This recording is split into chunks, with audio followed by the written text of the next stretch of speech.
Shedeur Sanders may be the fourth quarterback on the Browns depth chart right now, but he's walking the walk like the franchise quarterback. I'll talk about it coming up next on the Locked On Browns podcast.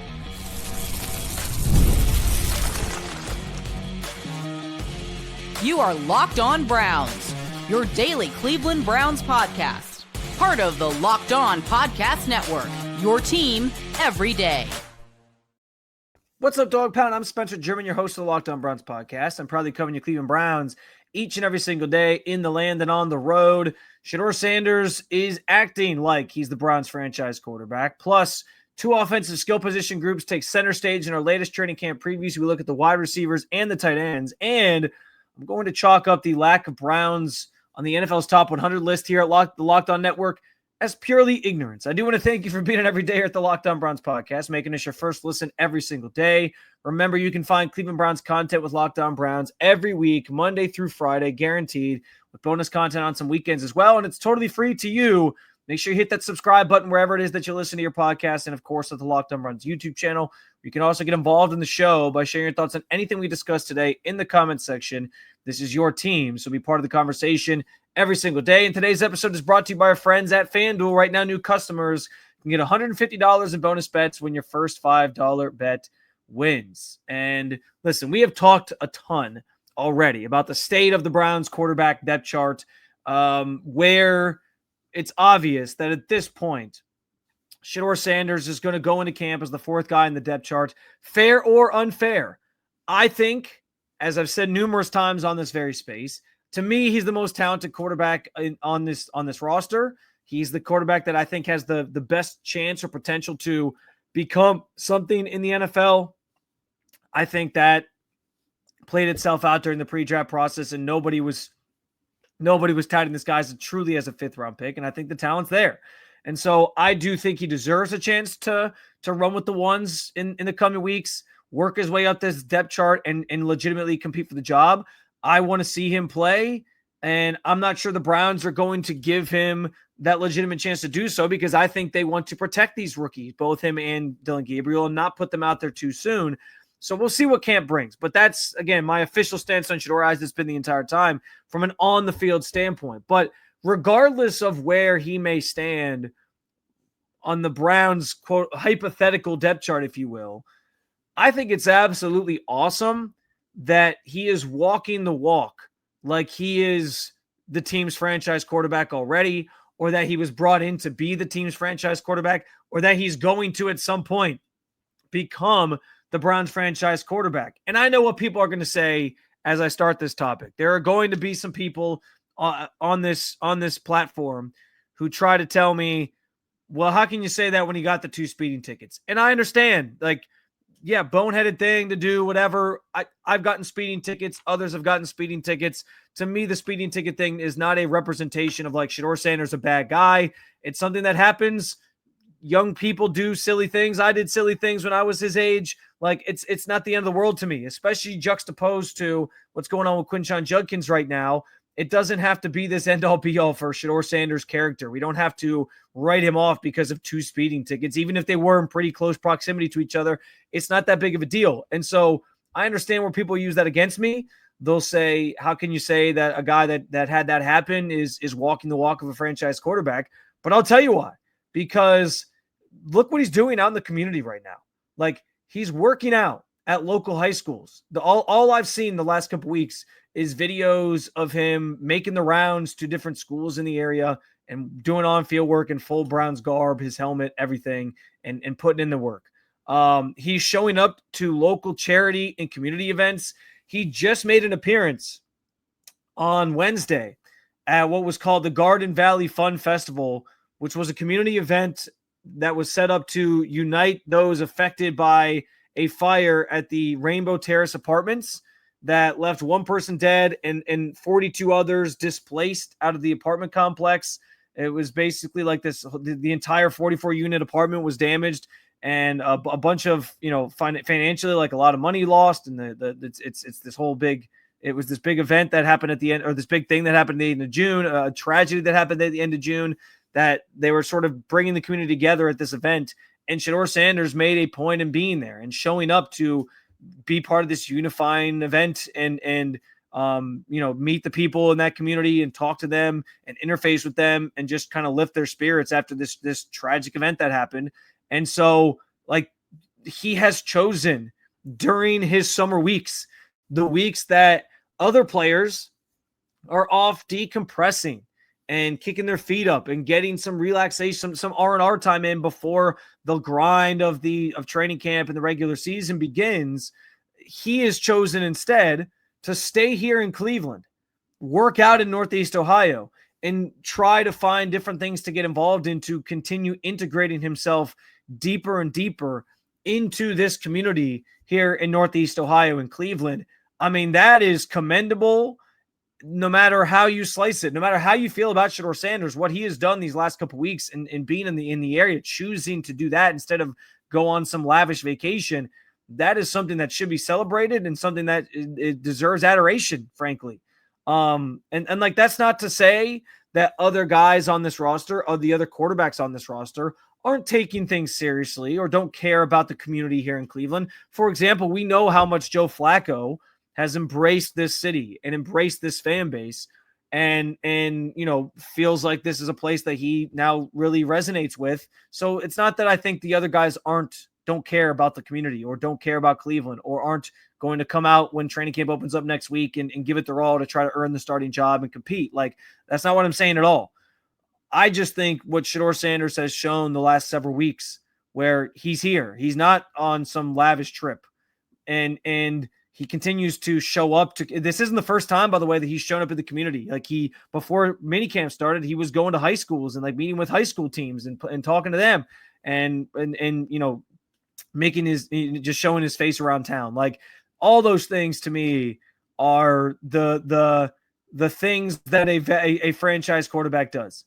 Those are all the things that you would expect a franchise quarterback who's drafted to Cleveland or any city, frankly, to step up and do. Like, be part of the community, embrace where you're at, try to integrate yourself and put in the work. And I've seen him through obviously the workouts he's been doing, trying to put in that work, understanding where he's at and understanding that he has his work cut out for him to try to work his way up this depth chart just based on where things stand right now.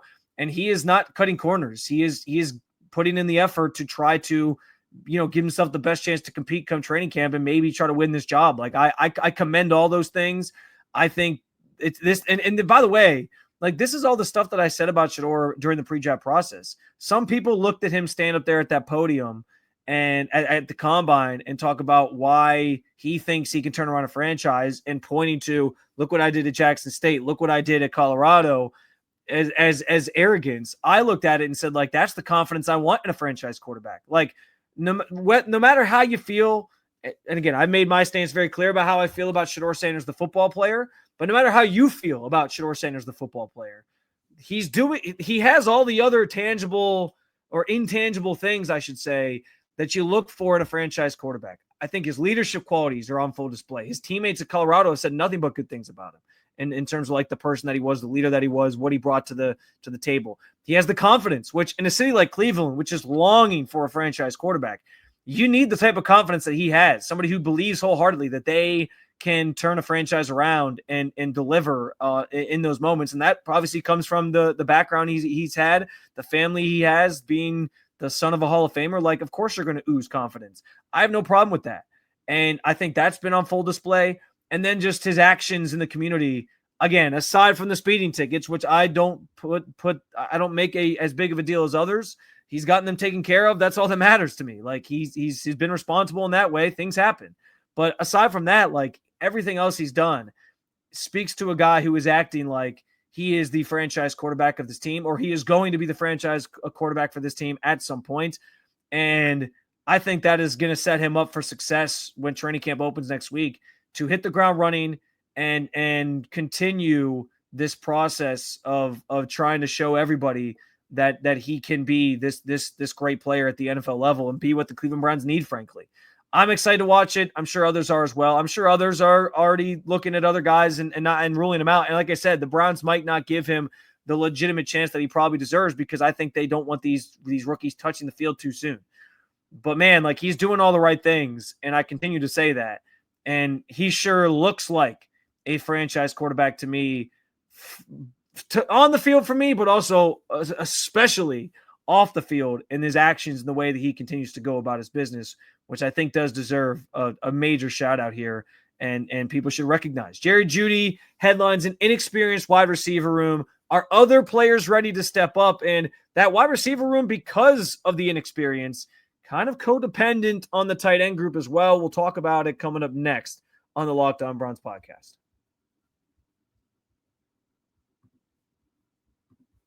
Summer sports are in full swing, and whether you're about baseball under the lights, golf on the green, or high-stakes soccer action, FanDuel is the best way to make every game even more exciting. Listen, I get it. NBA playoffs wrapped last month. NHL, same thing.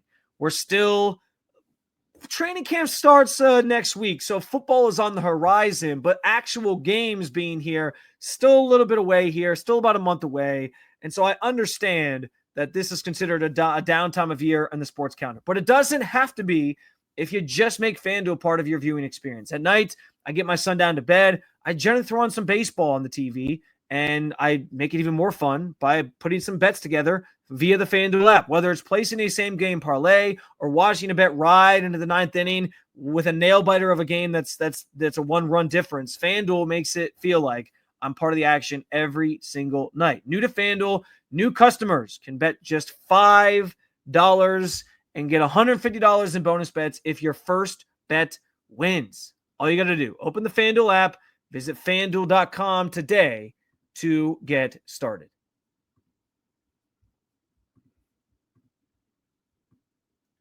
All right, so our training camp previews continue with two skill position groups on offense that I think are kind of codependent on each other.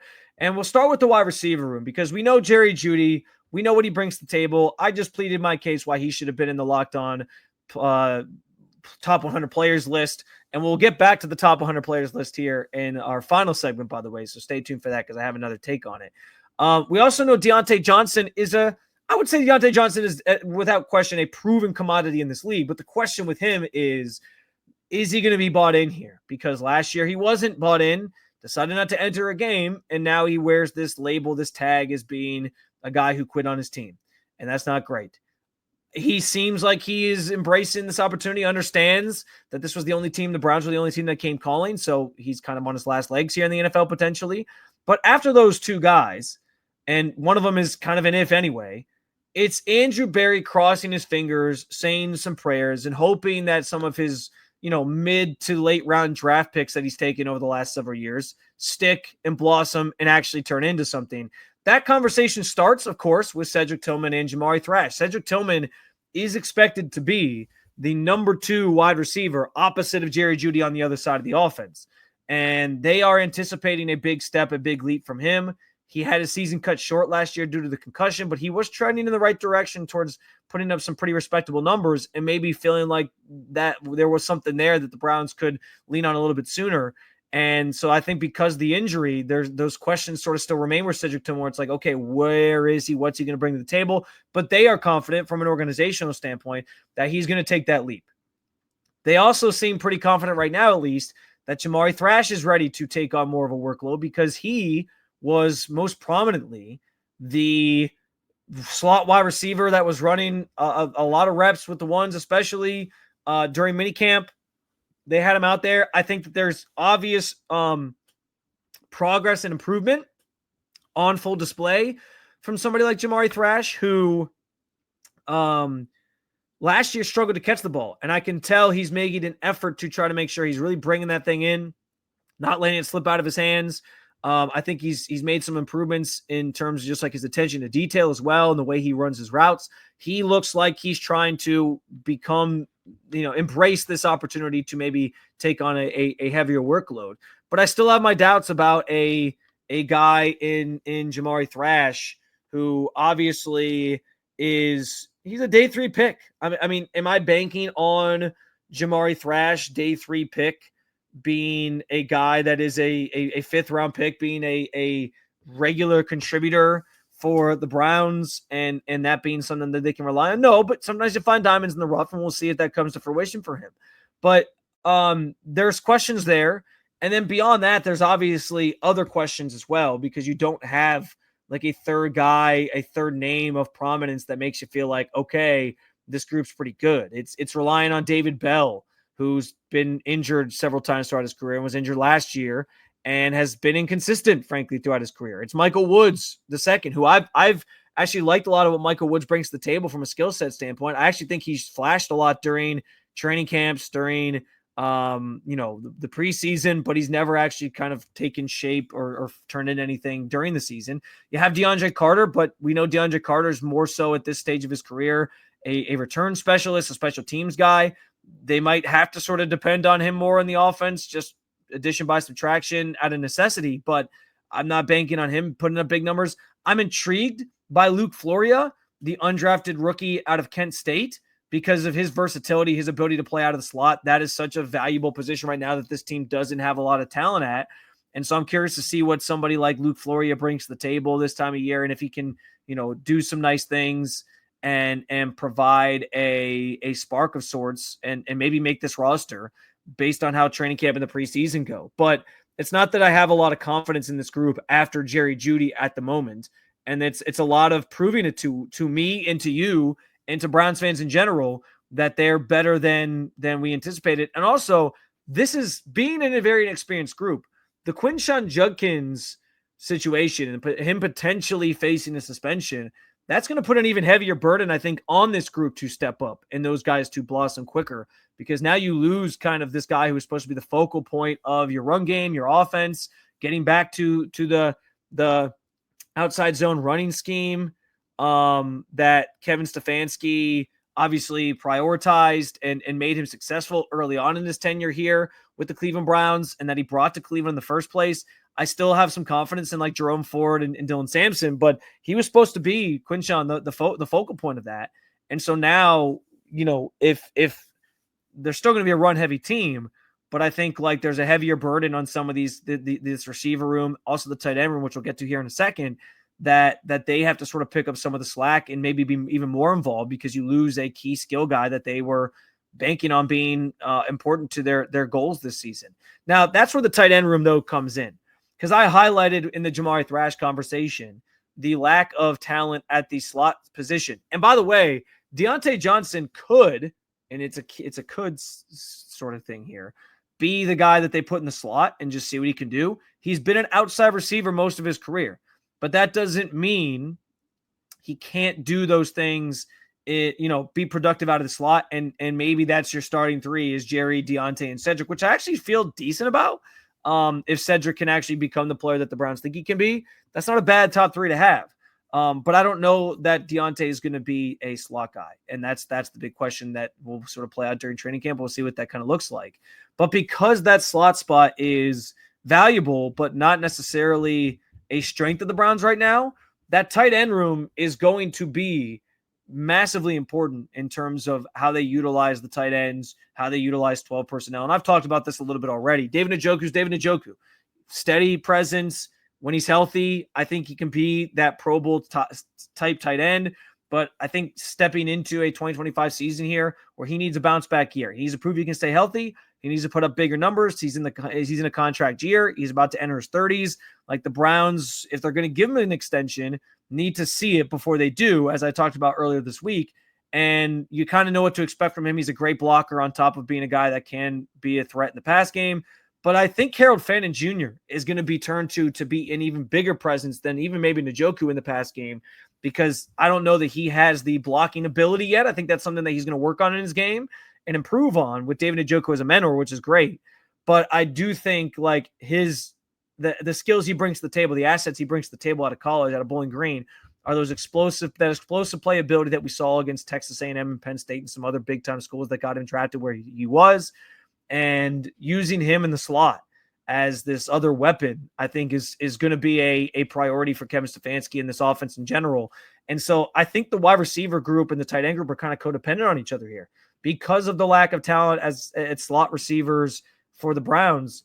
Somebody like Harold Fannin Jr. could feast, could have a really, really big season, have a really, really big year, and could have a prominent role in this offense from Jump Street just because of his skill set. And I think that's going to be important to monitor. But I definitely think like those two guys get a lot of run. Blake Whiteheart made this team or was brought in last year And I think he probably makes this team.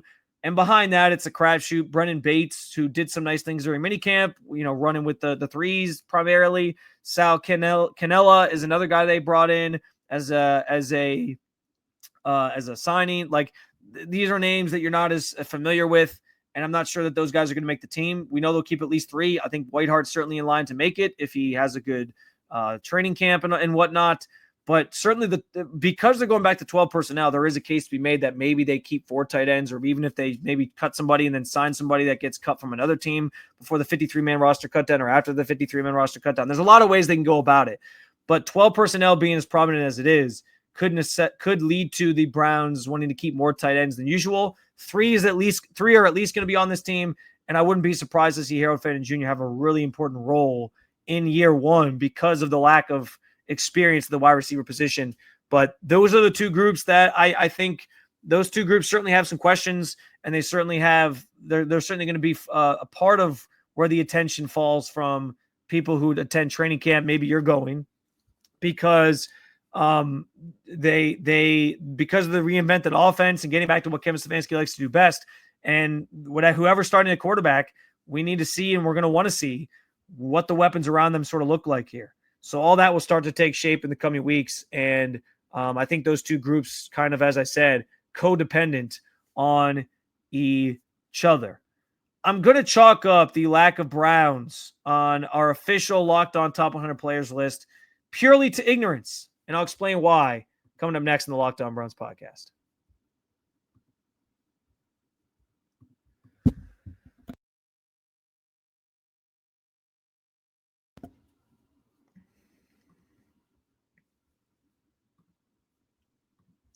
So yesterday, we, of course, dropped the NFL, the Locked On Network's official top 100 players list. First time we've ever done it. I think it was a fun exercise. Had a lot of fun with it. The outrage across the network from our hosts about this guy being a snub, that guy being a snub, myself included, because I took the emphatic stance that Jerry Jeudy should have made it.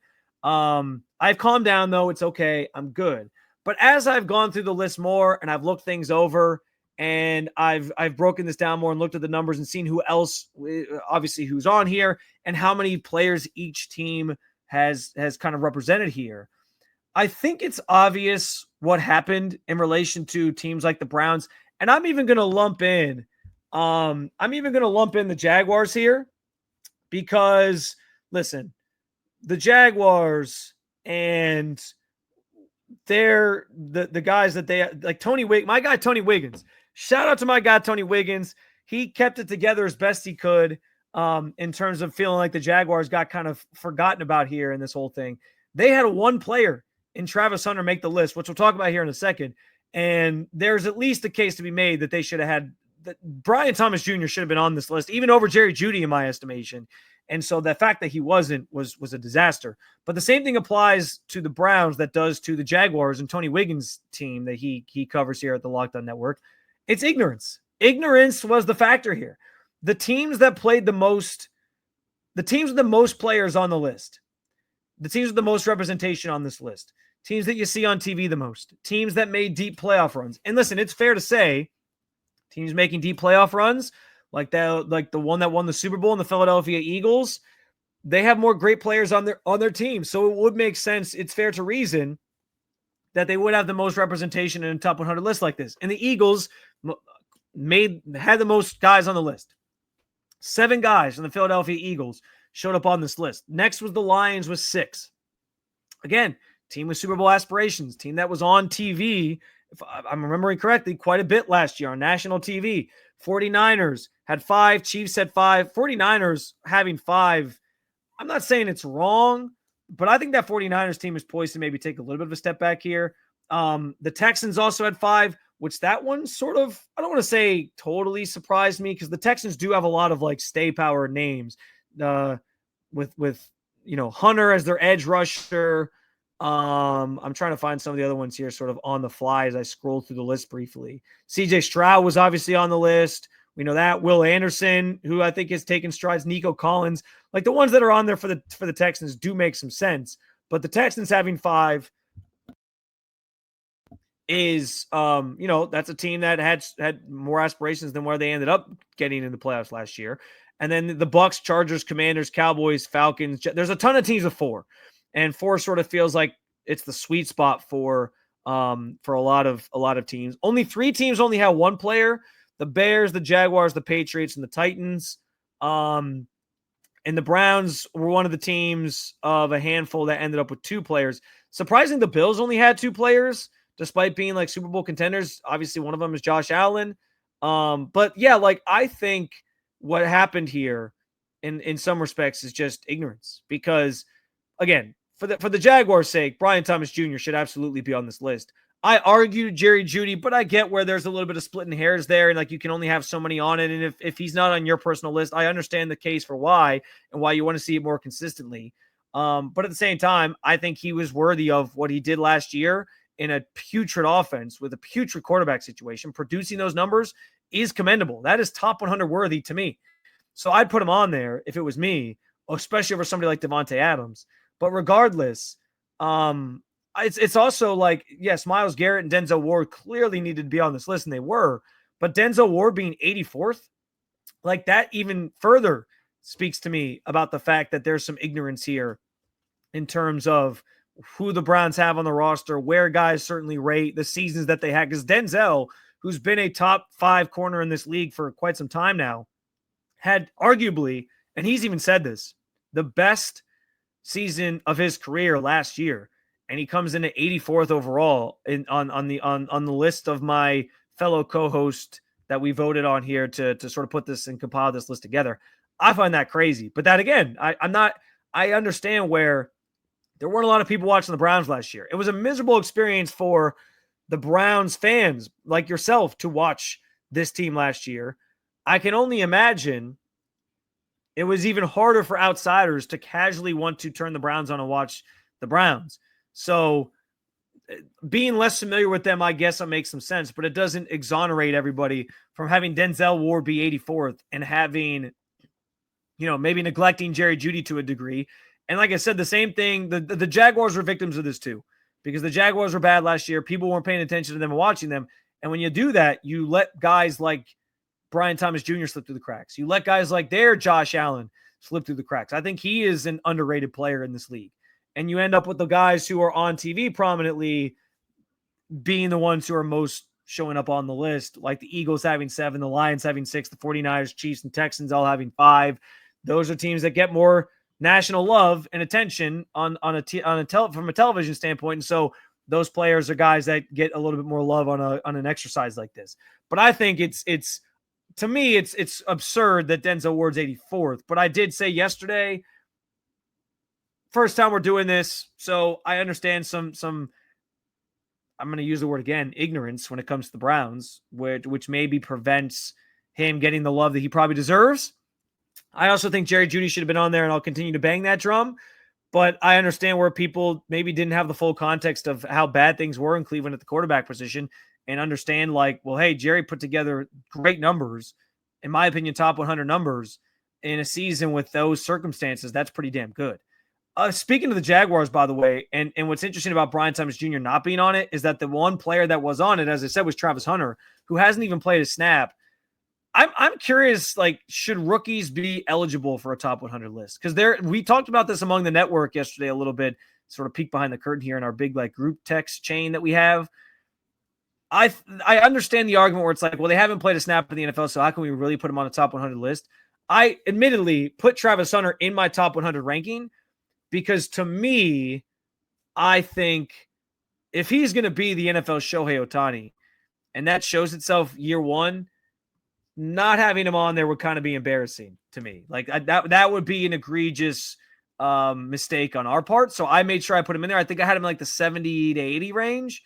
But at the same time, I understand where like all these other guys that are being ranked and talked about have at some point, like they've played the NFL. They've done it at this level and at this stage. So it's hard to put somebody that's never even played at the NFL level yet over them.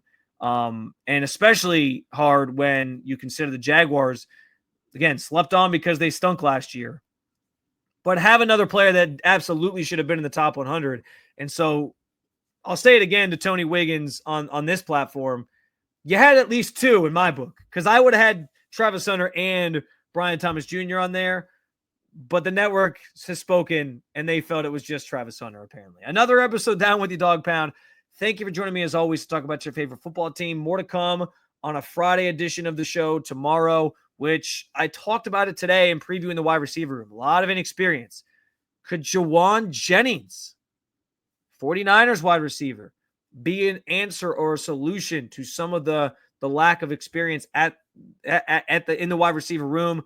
We'll talk about it tomorrow. Make sure you hit that subscribe button to make Locked On Browns your first listen every day. And for your second listen, be sure to check out Locked On NFL Scouting, or of course, you can keep it local. Check out Locked On Cavs or Locked On Guardians. Thank you for being in every day at the Locked On Podcast Network. I will talk to you again real soon, Cleveland. See ya.